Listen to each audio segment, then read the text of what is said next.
Across 2 millennia, civilizations have repeatedly collided with the same destructive financial cycle, a pattern that has wiped away debt, dissolved social orders, and reshaped entire economic systems, not slightly adjusted or gradually corrected, but completely reset. These resets happen through runaway inflation, deliberate cancellation of obligations, or wars so devastating that financial ledgers became meaningless. 5 major eras reflect this sequence: Rome in the early 1st century, medieval Europe in the mid-14th century, revolutionary France at the end of the 18th century, Germany after World War I, and Europe following World War II. Different cultures, different governments, different pressures, yet the very same 6-stage chain of events unfolded with startling consistency. Today in 2025, the global financial system is approaching that same inflection point. Worldwide debt has surged to nearly 335% of total economic output. That means roughly $300 trillion in accumulated obligations against an annual global GDP near $90 trillion. The United States alone carries more than $36 trillion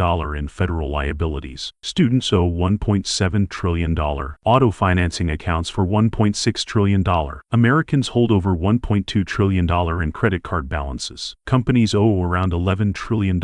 Add it all together, and repayment becomes mathematically impossible. This is not speculation or ideology, it is arithmetic. And that arithmetic places the world firmly in stage 3 of the same pattern seen 5 times throughout history. Stages 4, 5, and 6 have always followed, no exceptions. Before examining the past transitions in detail, it is essential to understand the mechanism societies use when debt overwhelms the system. A debt reset, often called a jubilee, a reset is not an act of charity. It is a forced correction when obligations exceed the economy's capacity to sustain them. A reset unfolds when the burden of repayment surpasses what current and future production can support. Debt is, at its core, a claim on tomorrow's value. When those claims grow faster than the economy that must honor them, something has to break. When governments or private entities borrow, they promise that future earnings will cover not only the principal, but also the interest. But when interest payments begin rising rapidly, when growth slows, and when new borrowing becomes necessary just to service previous loans, the system transitions into a self-devouring cycle. At that point, expanding debt is no longer a tool of development, it becomes a mechanism of collapse. And when aggregate interest demands outpace the new wealth being created each year, the structure becomes a mathematical paradox. To resolve that paradox, history provides only 3 outcomes. First is inflation, not ordinary inflation, but a rapid dilution of currency that allows governments to pay debts with money that has lost its value. Second is a jubilee, a sweeping cancellation of obligations. Third is war destruction on a scale that renders previous financial agreements irrelevant. Across 2,000 years, no fourth method has emerged. In the following sections, we will examine how the 6-stage cycle unfolded in each era, how it parallels our present circumstances, and what the approaching reset means for every saver, borrower, and investor today. Stage 1 of every major debt collapse begins with the same catalyst: expanding credit that creates an illusion of prosperity. It feels like genuine economic progress, but beneath the surface it is simply borrowed future output being spent in the present. History repeatedly shows that societies, governments, merchants, and elites all misinterpret this temporary boom as permanent growth, yet every example reveals that the prosperity was artificially inflated by leverage, not productivity. In ancient Rome between 10 and 30 AD, lending exploded following Augustus' consolidation of power. Wealthy families extended credit to nearly every economic class: merchants, landowners, and even fellow aristocrats. Public construction flourished as the Senate approved vast projects funded through borrowing. Aqueducts multiplied, monumental buildings rose, and regions across the empire became entangled in webs of credit. But the majority of this borrowing did not enhance long-term productivity. Instead, it financed displays of wealth and political ambition. Gladiatorial games, extravagant feasts, and lavish entertainment became tools for influence, yet none of these activities strengthened Rome's economic foundation. By 20 AD, elite families were borrowing simply to maintain appearances. Their fortunes looked vast, but much of that apparent wealth rested on debt that could never be repaid through real economic output. A similar cycle unfolded in medieval Europe from 1300s to the early 1340s. Italian banking dynasties extended vast sums to kings, nobles, and merchants. English and French rulers borrowed heavily to fund military campaigns. Edward III of England alone accumulated debts equivalent to billions in today's currency. Cathedrals continued rising, trade routes expanded, and universities flourished. The surface-level prosperity masked a growing structural imbalance. Kings borrowed new funds to repay earlier loans. Merchants relied on credit to keep trade moving. Beneath the surface, obligations multiplied far beyond what agriculture and commerce could sustain. France in the 18th century followed the same pattern. After the costly wars of Louis XIV, the monarchy continued borrowing to maintain influence and power. Successive kings financed conflicts in Europe and global colonial rivalries. The nobles enjoyed extravagant lifestyle, and the capital radiated wealth. Creditors continued lending because France appeared stable and powerful, yet the economy could not generate enough revenue to support both the palace and the mounting interest. What looked like prosperity was simply the latest iteration of Stage 1's mirage. Germany after World War I, though devastated, also experienced an artificial rebound from credit expansion. The government borrowed domestically to make reparation payments and rebuild infrastructure. At first, unemployment fell and industries revived, but the resurgence lacked a sustainable foundation, as the borrowed money far exceeded what Germany could produce. The post-World War II Western boom also fits this stage. Governments offered massive credit through veteran benefits, mortgage subsidies, and industrial financing. Economic growth surged, but much of that growth was built on leverage rather than increased productivity alone. In every case, Stage 1 ends the same way. Debt accumulates faster than the economy's ability to support it. Borrowing becomes a substitute for real growth, and eventually, the burden transitions the system into Stage 2, where total debt surpasses a critical proportion of output. Stage 2 begins when total debt crosses a level the economy can no longer sustain, historically around 250% of annual output. Once this threshold is breached, growth slows because rising portions of income and tax revenue are diverted toward interest rather than productive investment. At this point, the economy becomes increasingly fragile. The examples across history differ in detail but align in structure. Obligations balloon, lenders grow uneasy, and the system edges toward a breaking point. In ancient Rome around 30 to 33 AD, borrowing had expanded for decades. While historians cannot calculate precise ratios due to the absence of modern GDP metrics, writings from the era describe a society drowning in obligations. Senators owed enormous sums. Merchants faced compounding interest they could not service. Even prominent families found themselves insolvent once their assets were compared with what they owed. The Roman economy had reached a saturation point where nearly every class depended on continuous access to credit, merely to function. When new loans slowed, the pressure became unbearable. By the early 1340s in medieval Europe, sovereign debt had spiraled into a crisis. Edward III of England owed Italian banks more than the kingdom could generate in revenue for years. France struggled under similar weight. Banking dynasties had extended credit far beyond their reserves, leaving them fully exposed if monarchs failed to repay. As war costs climbed, kings sought even more borrowing. But perception shifted. Creditors recognized that the numbers no longer added up. Lending standards tightened, interest rates climbed, and confidence drained out of the system. The slowdown exposed the fragile understructure created by decades of credit expansion. France in the years leading up to its revolution faced similar arithmetic.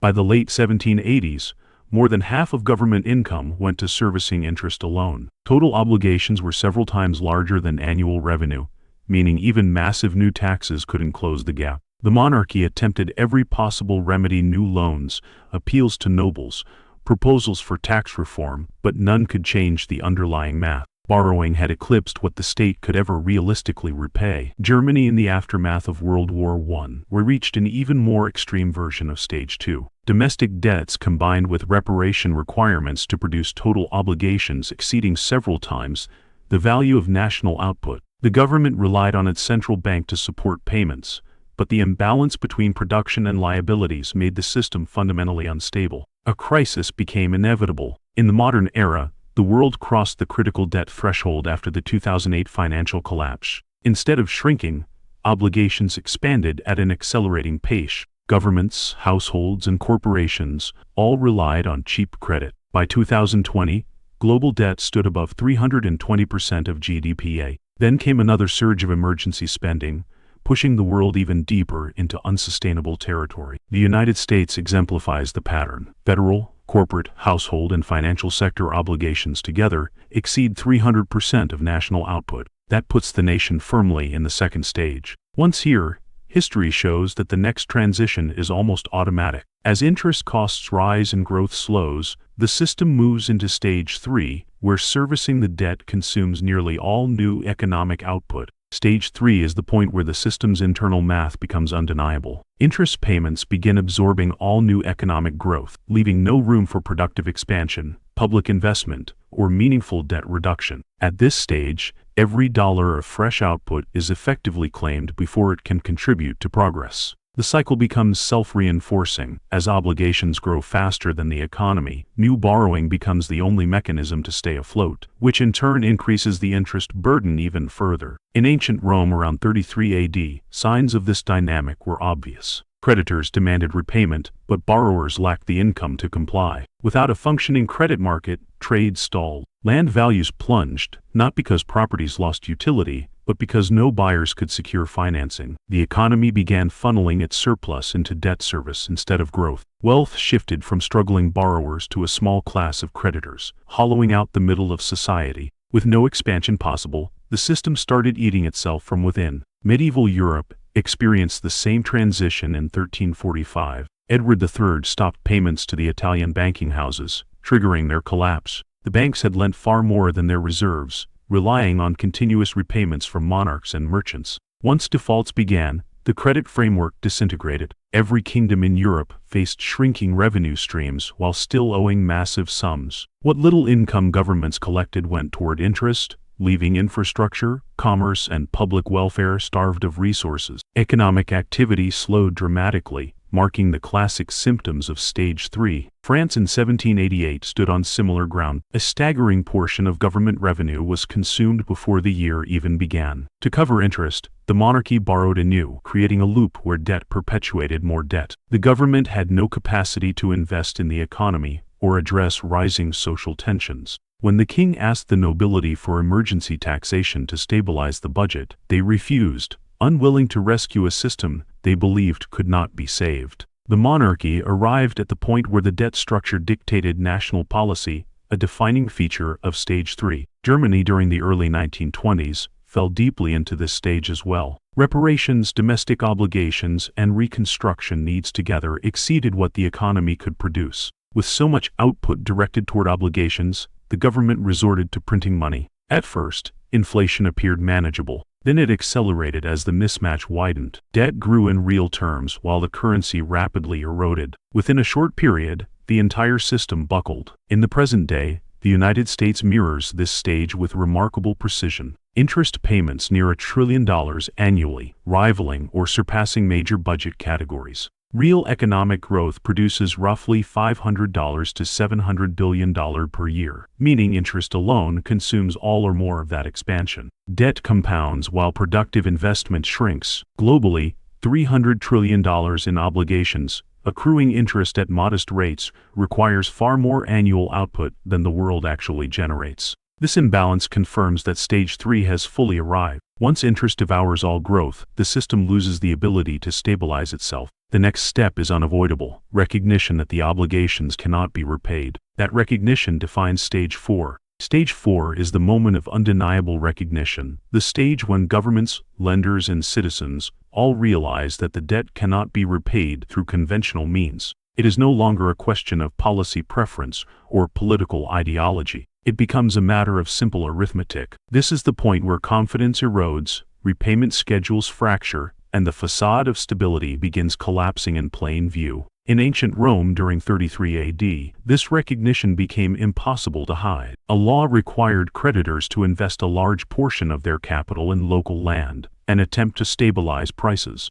But no one wanted to lend or borrow anymore, and land values continued falling because buyers lacked credit. Prominent aristocrats were revealed as deeply insolvent, unable to cover what they owed even if they liquidated their estates. Debtors' prisons filled, families were torn apart, and social unrest signaled a system stretched beyond recovery. Roman leaders had to face the truth. The debts on the books could not be honored. Medieval Europe reached the same realization by 1347. After the collapse of the Italian banking houses, kings across Europe attempted restructuring schemes that would allow partial repayment. They issued new promises, extended maturities, and tried to renegotiate collateral. But revenues fell far short of what was owed. England, for example, generated less than a fraction of the amount required to cover its obligations. Even dedicating all state revenue for years would not cancel the debt. Creditors realized they would never recover their money. Debtors understood the same. What remained was a shell of a financial structure with no path to resolution within the existing rules. France entered stage 4 just before the revolution. When the finance minister exposed the nation's fiscal records,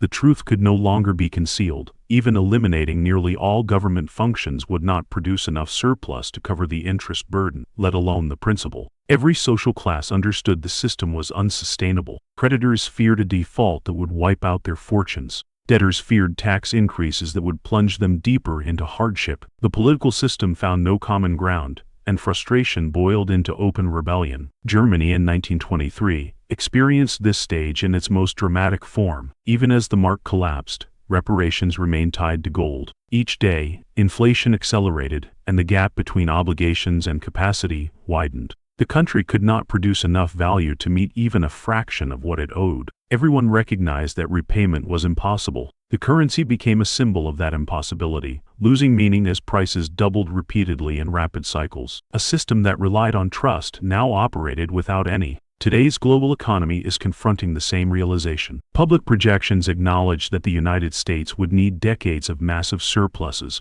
something politically and mathematically unattainable to erase its obligations. Worldwide, $300 trillion in debt cannot be reconciled with the pace of economic expansion. Nations would need to dedicate several years of total output toward repayment while still maintaining functional societies. That scenario is unworkable. Analysts, policymakers, and informed citizens increasingly accept that the world has crossed into a stage where existing debts will not be repaid in real terms. Once recognition spreads, the next transition becomes inevitable. The public begins demanding relief, creditors demand protection, and political systems start fracturing under the strain. These pressures converge in Stage 5 when societies openly debate the need for a reset. Stage 5 emerges when public awareness of the unpayable debt load transforms into political pressure. This is the phase where society begins to polarize, as debtors and creditors move into direct conflict.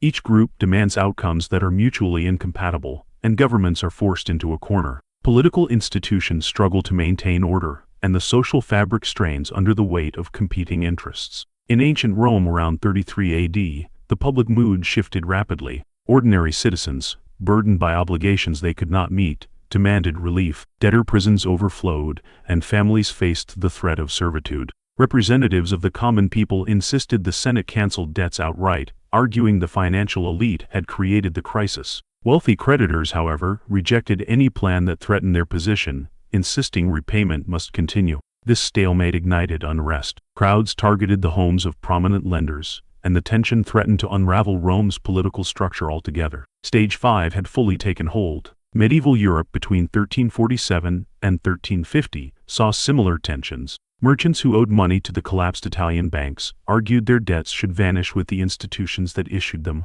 Nobles rejected demands for repayment from monarchs already in default. Yet the disagreements became irrelevant as the plague swept through Europe. With mortality reaching unprecedented levels, debt contracts lost enforceability. Creditors died, debt collectors disappeared, and surviving workers asserted newfound power due to extreme labor shortages. In this unique case, societal pressure for relief merged with mass depopulation, creating a combined Stage 5 and Stage 6 event. France in 1789 reached a political breaking point as well. The common people, represented by the Third Estate, demanded the monarchy repudiate debts that enriched elites at their expense. They insisted the wealthy, who held the majority of government bonds, should not be shielded while ordinary citizens struggled. The aristocracy refused, believing their financial interests justified maintaining the old order. These conflicting demands relief from the masses, preservation of wealth from the elite fractured the nation. The resulting standoff became one of the primary triggers for the French Revolution, where financial collapse merged with political upheaval. Germany in 1923 showed another version of this pattern. As inflation spiraled, citizens demanded an end to reparation payments and monetary instability. Workers staged strikes, extremist movements gained followers, and revolutionary groups capitalized on the widespread frustration. The government lost the ability to satisfy both domestic demands and international obligations. Radical factions on all sides promised relief through forceful action. The environment grew unstable, setting the stage for dramatic political shifts that would shape the nation's future. In the modern world from 2020 to 2025, similar pressures are building. Large segments of the population call for student loan forgiveness, rent relief, cheaper credit, and pauses on mortgage payments. Others demand protection against inflation and argue that printing money punishes savers. Politicians respond with partial programs, temporary freezes, and subsidies, yet none of these measures address the core mathematical reality. Instead, the pressure increases as each group demands policies that favor their interests over another's. As financial obligations continue growing, political polarization intensifies, and the system edges closer to a breaking point. Stage 5, historically, is the final buildup before the reset. Once political, social, and economic pressures reach a critical level, the system moves into Stage 6, the phase where the debt burden finally collapses through inflation, cancellation, or conflict. Stage 6 is the final stage of the debt cycle, the point where obligations are eliminated not by repayment, but through destruction, dilution, or deliberate cancellation. Every civilization that entered stages 3, 4, and 5 ultimately arrived here. The method differs depending on the political structure, external pressures, and available resources, but the outcome is always the same. Debts disappear, creditors suffer, and the financial system resets. This stage is not orderly. It is not gentle. It is not optional. It is the mathematical end of an unsustainable trajectory. In ancient Rome's crisis of 33 AD, the reset took the form of government intervention. To prevent total collapse, Emperor Tiberius injected massive amounts of capital into the system by issuing interest-free loans for several years. These funds allowed debtors to repay creditors, but the money came directly from the imperial treasury. Rather than allowing the private credit structure to implode, the state absorbed the shock. Yet this merely postponed the deeper structural issue. Rome later resorted to steady currency debasement, reducing the silver content of its primary coinage over generations. By the 3rd century, Roman currency had lost nearly all intrinsic value. In effect, Rome used slow-motion inflation to dissolve its debt burden. Medieval Europe's reset in the 1340s was far more catastrophic. The Black Death devastated the continent, wiping out nearly half the population in just a few years. With creditors, debtors, and officials dying at similar rates, the enforcement of obligations collapsed. Land changed hands rapidly, labor became scarce, and peasants gained unprecedented bargaining power. The debt crisis ended not through policy decisions, but because the social and economic order that supported those debts simply vanished. War, famine, and disease made the old financial system irrelevant. This was a reset by total disruption. Revolutionary France resolved its impossible obligations through hyperinflation. After seizing church property, the revolutionary government issued paper currency backed by these lands. Initially, it provided relief, but soon political pressures led to excessive printing. The value of the currency collapsed, wiping out creditors and destabilizing the economy. By the time the inflation peaked, the currency had lost nearly all purchasing power. Debts disappeared, but so did savings. The economic consequences reshaped the nation's class structure and intensified social upheaval. Germany in 1923 offers the most famous modern example. In an attempt to manage reparation payments and domestic obligations, the government expanded the money supply dramatically. Prices doubled repeatedly, sometimes within days. Workers demanded multiple paychecks per day just to retain purchasing power. Savings accounts evaporated. Mortgages became meaningless burdens easily paid off with near-worthless marks. The hyperinflation ended only when a new currency was introduced, backed by tangible asset. Germany's entire financial foundation had to be rebuilt from scratch. A different approach emerged after World War II when Western nations chose negotiation rather than destruction. The London Agreement of 1953 cut West Germany's external debts in half and restructured the remainder over long timelines. This represented a coordinated jubilee of voluntary acceptance by creditors that repayment was impossible. The reset allowed Germany's economy to recover rapidly, demonstrating that even cooperative solutions require debt erasure. These historical examples show the range of Stage 6 outcomes: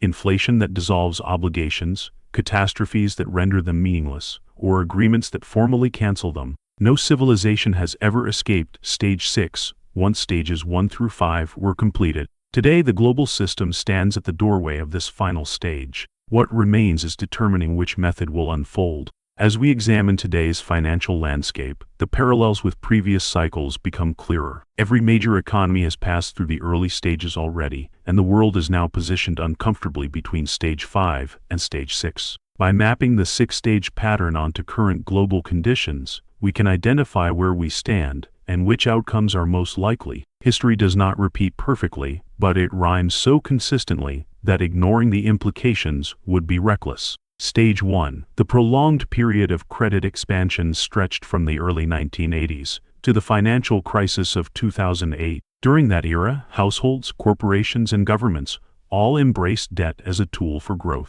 Mortgages, credit cards, student loans, and corporate financing surged. Financial engineering created products that multiplied leverage across the economy. Measured by surface indicators, prosperity increased. Living standards rose, home ownership expanded, and financial markets climbed. Yet much of this success was powered by borrowed resources, not productivity. That era fits the first stage perfectly. Stage 2, crossing the critical debt threshold, occurred in the decade following the 2008 crisis. Instead of reducing leverage after the collapse, governments responded with massive monetary stimulus. Interest rates dropped, borrowing became cheaper, and obligations grew rapidly. By 2020, global debt exceeded the 250% threshold identified in historical patterns. Nations doubled down again when unexpected events disrupted the economy, injecting trillions to keep systems functioning. Rather than stabilizing the structure, these moves accelerated the imbalance. Stage 3,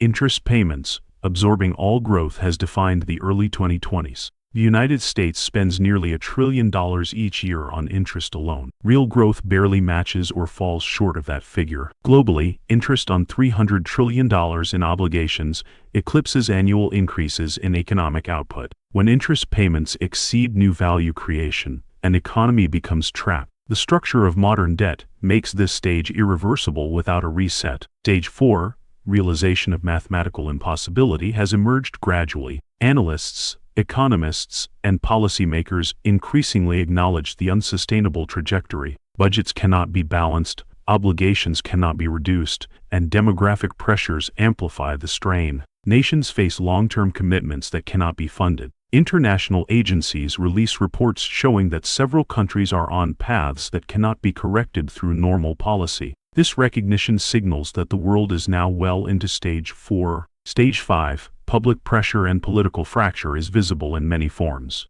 Movements on one side demand debt cancellation, expanded social spending, and relief from financial burdens. On the other side, citizens demand protection from inflation and oppose policies they believe devalue their savings. Politicians promise conflicting solutions, widening divides. Governments introduce partial relief measures while avoiding structural reforms, further intensifying the pressure. Every historical case shows that once societies reach this stage, momentum accelerates toward a final reset. The question is not whether Stage 6 will occur, but which form it will take. The modern world presents three primary possibilities that reflect the historical pattern: persistent inflation that erodes debt slowly, targeted cancellations and restructurings that function like a controlled jubilee, or widespread geopolitical conflict that renders financial systems secondary to survival. Each pathway leads toward the same endpoint: the reduction or elimination of unsustainable obligations. The challenge for individuals today is recognizing which signals to watch and preparing before the transition accelerates. To anticipate how Stage 6 may unfold in the modern world, it is useful to examine the three historical pathways and evaluate how each could manifest today. While the exact sequence cannot be predicted, history provides a reliable framework for identifying the most probable trajectory. Each path resolves the same underlying problem: debt exceeding the capacity to repay, but the consequences differ dramatically depending on which mechanism dominates. The first pathway is inflation, particularly long-lasting and elevated inflation rather than a sudden hyperinflationary collapse. In this scenario, governments choose to preserve the appearance of stability by allowing the currency to steadily lose value. Interest payments become manageable because the real burden of repayment shrinks over time. While prices rise, the nominal value of debts remains fixed, enabling governments and borrowers to pay obligations with money worth far less. The early 2020s already displayed warning signs as consumer prices rose at the fastest pace in decades, and real inflation, when measured by older methodologies, climbed even higher. Inflation of 10% or more annually for a sustained period would quietly erode trillions in obligations without requiring formal default. Many nations may favor this method because it minimizes social conflict in the short term, even though it transfers wealth from savers to borrowers. Historically, this has been the most common method of dissolving massive debt burdens. The second pathway is a jubilee or structured cancellation of obligations. While politically contentious, modern versions are already emerging. Student loan relief in the United States, pauses on mortgage payments, and restructuring of developing nation debt all resemble partial jubilees. If financial strain intensifies, these policies could expand into broader forms of cancellation. Governments may negotiate relief with creditors or implement programs that shift responsibility for repayment to the public treasury. International institutions may coordinate global restructurings for countries at risk of default. This path mirrors the London Agreement of the 1950s, when the world accepted that full repayment from Germany was impossible. A coordinated approach reduces systemic risk but requires consensus among powerful nations, a challenge in an era marked by geopolitical rivalry. The third pathway is conflict, which historically has accompanied several major resets. Wars disrupt production, destroy infrastructure, and render financial obligations secondary to military priorities. While a global conflict on the scale of the world wars is not inevitable, regional tensions are already rising in several areas. Prolonged conflict can reshape supply chains, accelerate inflation, and force governments to reorganize their financial priorities. Although devastating, this path often emerges when political systems are paralyzed and economic pressures intensify. History shows that unresolved debt burdens contribute to instability, which can escalate tensions between nations competing for resources or strategic advantage. Most likely, the modern reset will involve a combination of these three pathways. Persistent inflation may gradually erode obligations, targeted cancellations may address the most politically sensitive debts, and regional conflicts may influence global economic conditions. Together, these forces can reduce the debt load without a single dramatic event. However, the transition will not be painless. Savers, creditors, and those on fixed incomes will bear the greatest losses, while borrowers and owners of tangible assets will fare better. Understanding these possibilities allows individuals to prepare strategically. Positioning ahead of a reset has always been the key to preserving wealth during a structural transition. Those who recognize the pattern can take steps that align with historical outcomes instead of being caught unprepared. When a society enters the final phase of the debt cycle, the outcomes are unevenly distributed. History is clear. Most people lose wealth during a reset, but a minority who understand the structure beforehand preserve or even multiply their purchasing power. The coming transition will have similar winners and losers, shaped by the method through which the reset unfolds. Those who hold large cash reserves or fixed income assets face the greatest vulnerability. If inflation becomes the primary tool for dissolving obligations, every dollar saved will lose value each year. What might look like a stable bank balance in nominal terms could lose half its purchasing power over a decade. Bonds, treasury securities, and similar instruments may pay interest, but if inflation exceeds those returns, the real loss compounds steadily. Throughout history, savers who trusted the stability of money during Stage 6 saw their wealth erode dramatically. Individuals living on fixed incomes also carry significant risk. If government programs or pensions do not adjust quickly enough to rising prices, recipients effectively experience a cut in real income. This has occurred repeatedly in past resets. Retirees and pensioners often suffered the most. While adjustments may be promised, they rarely keep pace with the speed of currency devaluation. The mismatch between benefit increases and price growth can strain households that depend on predictable income streams. Creditors, too, are exposed. Anyone who lends money during late-stage cycles, whether through personal loans, credit instruments, or fixed-rate investments, faces the real possibility that repayments will be made in weakened currency. Borrowers may technically repay every unit owed, but if each unit is worth significantly less, the creditor absorbs the loss. Historical resets consistently show that the burden shifts away from borrowers and onto those holding claims against them. On the opposite side, the individuals who fare best during resets are those with fixed-rate debt and owners of tangible assets. A borrower with a long-term fixed mortgage, for example, sees the real cost of that loan decrease as inflation rises. As incomes and prices climb, the monthly payment remains unchanged, effectively shrinking the burden. This dynamic has benefited asset holders throughout every inflationary reset in history. Real estate, commodities, farmland, and productive businesses have consistently proven resilient. Their values adjust with the currency, maintaining utility regardless of the monetary unit. A home remains a home whether priced in dollars, francs, or marks. Productive businesses generate goods or services that people continue to need, enabling them to adapt more flexibly than financial instruments tied to nominal values. Preparing for a reset requires recognizing the signals early and positioning assets accordingly. Minimizing large cash positions, focusing on stores of value, and using fixed-rate borrowing strategically can make a dramatic difference. Tracking shifts in policy, inflation data, and bond market behavior helps determine where the system sits relative to the transition. The reset is not a singular event but a progression. Once a society enters stage 3, the remaining stages follow with increasing speed. The world today is deep within this sequence. Debt has surpassed the threshold of sustainability, interest absorbs growth, and political pressures continue building.